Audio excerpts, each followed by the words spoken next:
अस्सलाम वालेकुम everyone, welcome in another episode of learning with Samina. आज हम जिसके बारे में बात करने वाले हैं आपको पहले ही पता है। आज मैंने बात करनी है फ्यूचर परफेक्ट टेंसेस के बारे में। Okay, so let's start talking about it. सबसे पहले let's directly jump on the topic. पहले तो मैं सबसे पहले आपको ये बताती चलूँ कि डेफिनेशन क्या है। ठीक है, डेफिनेशन हम बात करेंगे, स्ट्रक्चर डिस्क्राइब कर लेते हैं। हम डेफिनेशन के बारे में बात करेंगे, हम उसके बाद स्ट्रक्चर के बारे में बात करेंगे, फिर हम यूजेज के बारे में बात करेंगे। तो stay tuned for all of those. सबसे पहले डेफिनेशन। डेफिनेशन इसकी बहुत सिंपल है कि कोई भी ऐसा टास्क जो फ्यूचर में होगा, ठीक है, और उसके बाद भी एक टास्क होगा। इसकी मैं सिंपल वर्ड में आपको बताती हूँ in English as well, that any action which will happen और occur before another action. Okay, जब भी आपने ऐसा कुछ कहना हो कि कोई भी ऐसा एक एक्शन होगा किसी और एक एक्शन के होने से पहले, वहां पे आप ऐसे यूज करते हैं। लेकिन of course there are 2-3 ways. Simpler form में भी यूज कर सकते हैं और दूसरे फॉर्म में भी। जैसे कि डेफिनेशन हमें समझ आ गई, स्ट्रक्चर के बारे में बात करते हैं। Structure is very simple, very easy. सिर्फ आपको ये याद रखना है कि कोई भी सेंटेंस ऐसा होगा जिसमें हम फ्यूचर परफेक्ट के बारे में बात करेंगे, उसमें हमने यूज करना है will have plus third form of verb. क्योंकि हैव के साथ हमेशा थर्ड फॉर्म ऑफ वर्ब ही आती है, ये तो आपको पहले से पता है। तो will have third form of verb, very simple. तो कोई भी सेंटेंस है, for example I will have completed my homework, ठीक है। Tomorrow at this time I will have completed my task, ठीक है। तो अब मैं बात कर रही हूँ कि इस टाइम से पहले, या फिर एट दिस टाइम, इस टाइम पे मैंने ये टास्क कर लिया होगा। तो आप जब भी फ्यूचर में किसी ऐसी चीज़ के बारे में बात करते हैं कि जो आपने इस वक्त से पहले या इस वक्त ये काम आपने कर लिया होगा, वहाँ पे आप ये सेंटेंस यूज करते हैं। सम पीपल थिंक कि हम इसमें कैसे बता रहे हैं, हम एक टाइम एक्सप्रेशन यूज करें कि by this time I will have done this, I will have done this, as simple as that. कोई इसमें मुश्किल बात नहीं है। She will have completed her assignment tomorrow, ठीक है, जैसे उसने कल अपनी असाइनमेंट कंप्लीट कर ली होगी। तो इंडिकेशन ऑफ डेफिनेशन को दोबारा याद रखिए कि कोई भी ऐसा काम जो आप कल पे कह रहे हैं लेकिन उस एक एक्शन से पहले ये काम हो चुका होगा। तो कल से पहले ये काम हो चुका होगा, उस वक्त से पहले। By the time eight, okay, tomorrow, I can say tomorrow at 10 PM I will have finished my class. तो इस टाइम से पहले ये काम हो चुका होगा, ठीक है। तो ये डेफिनेशन के लिए मैं आपको समझा रही हूँ कि आपने ऐसे यूज करना है किसी भी सेंटेंस में जिसमें आपने कहना है कि कल ये काम हो चुका होगा, डोंट वरी, ठीक है। आप परेशान मत हो, ये काम हो चुका होगा, don't worry, this will have happened, ठीक है। तो आप ये सेंटेंस यूज करते हैं विल हैव और साथ third form of verb, very simple, right. अब हम बात करते हैं नेगेटिव, पॉजिटिव और इन सब चीजों के बारे में। तो चलें, let's talk about these sentences. उसने अपना प्रोजेक्ट खत्म कर लिया होगा कल, she will have completed her project tomorrow या बाय टुमारो, ठीक है। उसने अपना प्रोजेक्ट नहीं खत्म कर लिया होगा कल, she will not have completed her project tomorrow और by tomorrow.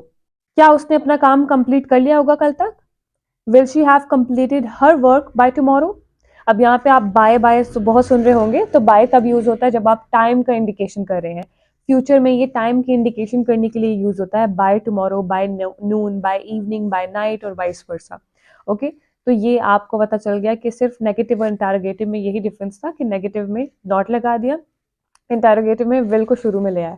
Will she have, will subject and then have, okay, as simple as that.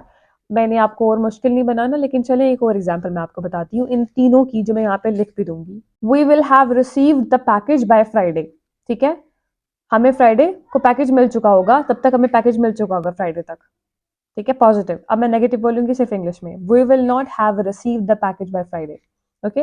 Now interrogative, will we have received the package by Friday, ठीक है, okay, got it. और I think मैंने पहले achieved बोल दिया है, received, just so you know, received है, achieved नहीं है, रिसीव्ड है। आई थिंक, मुझे लगता है मैंने बोला या नहीं बोला, चलिए अगर बोल दिया है तो माफ कर दीजिएगा, ओके, माफी मांगते हैं। एनीवेज, अगर मैंने बोल दिया तो इट्स ओके, आप लोगों को पता है कि मैंने एक टाइपो मिस्टेक किया है। Anyways, now let's talk about the usages. Usages में हम उन चीज़ों के बारे में बात करेंगे जो थोड़े से और कॉम्प्लिकेटेड सेंटेंसेज हैं और थोड़े से और डिटेल्ड हैं। तो let's start talking about them. पहला यूजेज है completed action before a certain event in the future, okay. उसकी एग्जाम्पल ये है, आई will have graduated by the time you come back, कि इस तुम्हारे आने से पहले मैं ग्रेजुएट हो चुकी होंगी। I will have graduated by the time you come back. Now let's move on to the next one, that is going to be prediction about future competition. She will have read the book before the movie release, she will have read the book before the movie is released. तो आप prediction कर रहे हैं कि ये काम हो चुका होगा, ये कंप्लीट हो चुका होगा। Okay, now let's move on to the next one, जिसमें आप एम्फोसाइज कर रहे हैं ड्यूरेशन ऑफ एन इवेंट की। एग्जाम्पल मैं आपको देती हूँ, by next month he will have lived in the city for 10 years। तो आप ड्यूरेशन को बता रहे हैं, by next month he will have lived in the city for 10 years. By next month, I will have completed my 10 years on social media. Not truly, but I'm going to give you example. Now let's move on to the last one. That is conditional future situation. Example मैं आपको देती हूँ to make it easier. If they don't find the keys, they will not have missed their flight. Okay? I hope you understood. मैंने बहुत कोशिश की है कि आपको easy अल्फाजों में समझाऊं और आपको आई होप समझ भी आ गई होगी। बहुत सिंपल है, विल हैव और third form.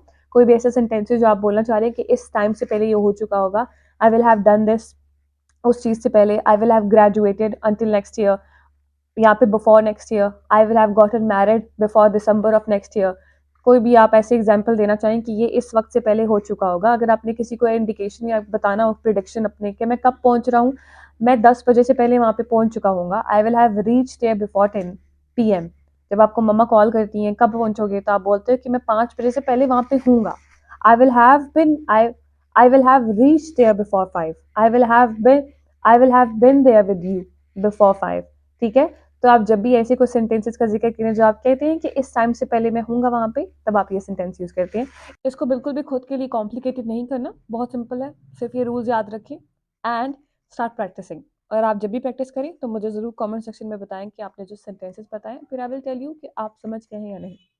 Stay tuned for more such videos and stay tuned for the next video, which is going to be the last video of these tenses. Allah Hafiz and take care of yourself.